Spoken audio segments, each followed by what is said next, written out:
If you go to the small temple or mandir within your home and pick up a random religious textbook that your parents keep there, chances are that it will be a product of the Gita Press of Gorakhpur. Gita Press is the world's largest publisher of Hindu religious texts, located in the city of Gorakhpur, Uttar Pradesh. The press was set up literally a century ago in April 1923, and as of today, it is the lifeline of Hindu scriptures in India, publishing nearly 2.4 crore books last year alone, worth about 110 crore rupees, and having sold about 42 crore books since it was founded 100 years ago. But while the press now has imported state-of-the-art equipment from Germany, Japan, and Italy, its beginnings were so humble that they remind us of the fact that us humans can achieve anything if we set our minds to it. Gita Press was actually started by only one man, Shri Jayadayal Goyandka. Born in 1885, Goyandka ji came from a business family that was well off financially, as he himself was a trader and a businessman. Goyandka ji stayed in Calcutta and was an educated man himself, and he was a devotee of Lord Krishna with a particular interest in the Gita. In fact, he personally lived by the ideals stated in the Gita. So he used to travel across India to expand his business, and he formed satsangs or religious groups in the towns where he traveled for work, building a community of fellow devotees. However, he always had a hard time helping his fellow satsangis to get a copy of the Gita. See, religious texts and scriptures have obviously been in existence for thousands of years in India. However, up until the 19th century, before the printing press became common, there were no means to mass distribute these scriptures. The ownership of these existing scriptures was largely in the hands of Brahmin scholars and priests. These scriptures are also mostly written in Sanskrit, a language that was no longer spoken by the masses at that time. So there was a gap between the common people who spoke vernacular languages and these religious scriptures that were written in Sanskrit, where the accessibility as well as the interpretation of these texts was largely dependent on priests and scholars only. Then, access to these texts was further restricted by the fact that these texts were mostly kept within temples only. You could not just go out and buy a copy of the Gita or the Mahabharata. And to top this off, most of the people did not know how to read. The literacy rate as per the first census of India in 1881 was just 4.32%. So even if these texts were available to the masses, they could not have read it or understood it. And finally, the caste system at this time was still deeply ingrained in our society, further cutting off an entire section of society from these religious texts. But all of this changed with the popularization of the printing press in the 19th century. Before the printing press was invented, there was no way to mass replicate a single piece of text other than handwriting it over and over again. So in the 19th century, translations and commentaries of these scriptures began to be printed and distributed, making them slightly more accessible.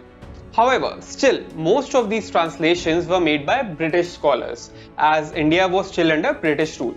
So they were not very accurate, sometimes influenced by their own religious backgrounds. And they were also quite expensive, and not everyone could afford them. So by the time Jayadayal Goyandka ji started preaching Gita, there were several problems with the existing literature that was available in the market. It was not accurate, it was very expensive, and it was not available in vernacular languages. So Goyandka ji decided to take matters into his own hands. And in 1992, when he was about 37 years old, he approached Calcutta's Vanik Press to publish his error-free version of the Gita. But when he received this new version from the press, he was still disappointed to see that even this version was full of mistakes and errors, like spelling mistakes. The press owner was not even able to replicate without error what Goyandka ji had handwritten and given to him. So obviously he was quite disappointed, and it is said that when Goyandka ji confronted the owner of the press, he rudely dismissed him and told him to set up his own press.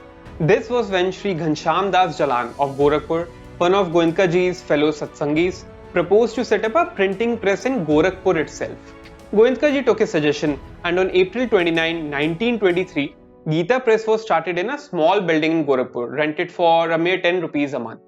They bought a trivial printing press from Boston and started selling printed copies of Gita for just 1 rupee each.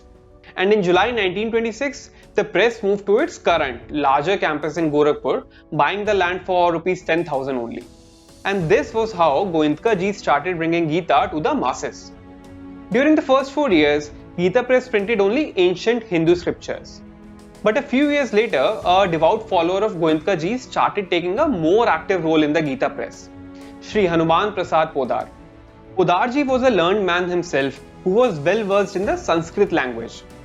Sharing the common goal of taking authentic Hindu literature to the masses, Poddar ji started contributing to the publishing of the books. And eventually he became the first editor-in-chief of the Gita Press, recognizing Goyandka ji as his own spiritual guru.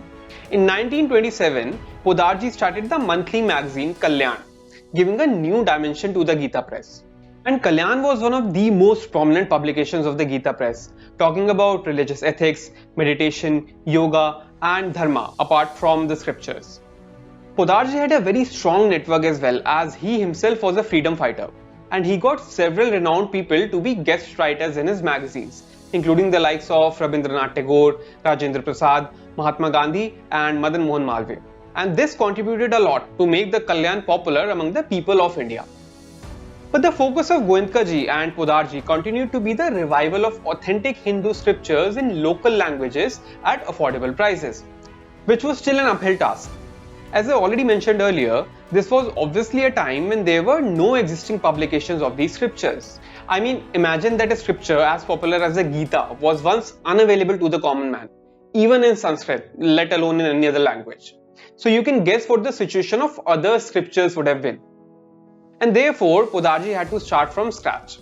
He set upon a difficult task of collecting the existing copies of these scriptures literally from across India and turning it into one final authentic book. So suppose he wanted to create a genuine authentic copy of the Shiv Puran in Hindi. He would first write letters. There were no phones back then, so he would first write letters to several people, including priests and scholars, asking them if they had any old copy or part of Shiv Puran in any shape or form. After getting replies from the people who had any such manuscripts, he would either send one of his fellow satsangis to them or travel to them himself, make a copy of their text by hand, and return their manuscripts back to them. And this activity of copying itself was a tough task, since most of these existing scriptures used to be in really bad shape, written in stones, manuscript planks, and old torn papers.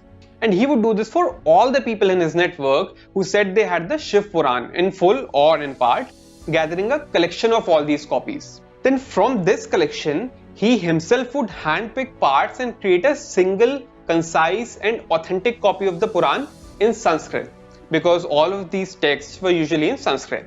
Then he would translate that Puran into Hindi and then later on in other languages. So he literally wrote each of these books by his own hands from hundreds of existing scattered pieces of text, and it took him almost a full year to create a single Puran.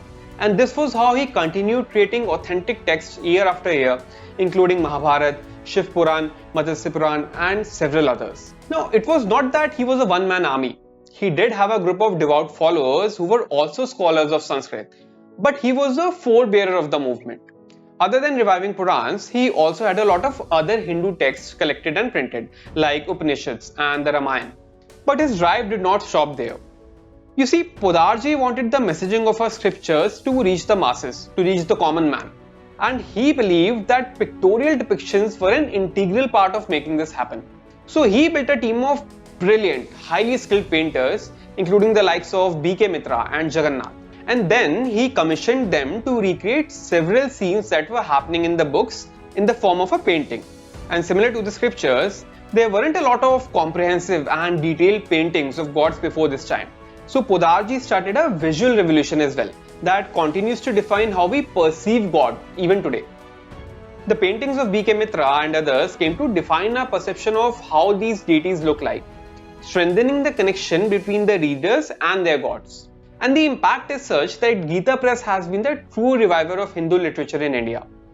Since 1923, when it was established, the press has sold over 16 crore copies of the Gita and 10 crore copies of Ramcharitmanas, and over 42 crore books overall, all at charitable prices. And since the book selling business itself hardly makes any returns or profits, the Gita Press meets its money deficit by surplus from other departments like handloom and Ayurvedic medicines, that are available at Gita Press stores across the country. But despite turning into one of the biggest publishing houses in India, Gita Press has not forgotten its goal. It still sells its cheapest book, the Hanuman Chalisa, at just 2 rupees per book, as it continues to strive to bring affordable books to the masses. Bhagavad Gita has been published in 14 different languages now by the Gita Press itself. Kalyan continues to be one of the most popular publications from Gita Press even today, with its Hindi version having over 230,000 subscribers and the English version having over 1 lakh subscribers. Poddar ji, along with Goyandka ji, brought a true revolution in India without seeking any credit for it whatsoever, continuing to write anonymously under his pen name Shiv throughout his lifetime. He even did not allow his followers to write his biography and release it under the Gita Press, and they had to publish it under a separate publishing house after Poddarji passed away in 1971. Poddarji worked as the editor of the press until his very last day, after which his legacy has successfully been continued by his devout and selfless followers. And this was the story of how a handful of determined people led the revival of Hindu literature in our country. If you learned something new, please hit the like button below. Let me know in the comments what you think of Poddarji and Gita Press's contribution to Hinduism. Please make sure you click on the subscribe button, as it really helps me get a good reputation with YouTube and get more viewers. And I'll see you in the next video. Until then, goodbye.